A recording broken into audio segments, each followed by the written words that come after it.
ఒక చిన్న ఊళ్ళో రాముడు భీముడు అనే ఇద్దరన్నదమ్ములుండేవారు. ఇద్దరూ కష్టపడేవాళ్లే, కాని అలవాట్లు మాత్రం వేరు. రాముడు సంపాదించిన డబ్బంతా ఇంటికే తెచ్చి కుటుంబాన్ని జాగ్రత్తగా చూసుకుంటాడు.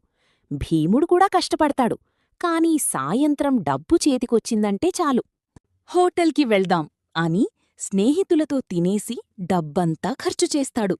ఇంటికి వచ్చేసరికి జేబులో ఒక్క రూపాయి కూడా ఉండదు. ఇది చూసి తోటికోడళ్లైన రాముడి భార్య, భీముడి భార్య చాలా బాధపడి ఒక తెలివైన ప్లాన్ వేసుకున్నారు. మరుసటి రోజు ఇంట్లో వంటలేదు. హోటల్కి వెళ్దాం అని భీముడు చెప్పాడు. సరే, కాని ఈరోజు బిల్ నువ్వే చెల్లించాలి అని భార్య చెప్పింది. భీముడు పెద్దగా ఆర్డర్ పెట్టాడు. తిన్నాక బిల్ 850 రూపాయలు వచ్చింది. డబ్బు లేదు కదా, కిచెన్లో పనిచేయాలి. భీముడు వంట చేస్తుంటే కస్టమర్లు టేస్ట్ సూపర్. హోటల్వాడు ఇది మా స్పెషల్ భీముడు బిర్యానీ.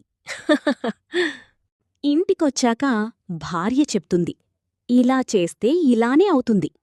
భీముడు సీరియస్గా ఇకనుంచి సేవ్ చేస్తా అన్నాడు. మరుసటి రోజు అదే భీముడు మళ్ళీ హోటల్ ముందు ఈరోజు ఆఫరుందా అని అడిగాడు. బుద్ధొచ్చింది, కాని అలవాటు ఇంకా పోలేదు. కాని మనం గుర్తుపెట్టుకోవాల్సిందేమిటంటే, సంపాదించటం గొప్ప కాదు, దాన్ని జాగ్రత్తగా వాడటం గొప్ప.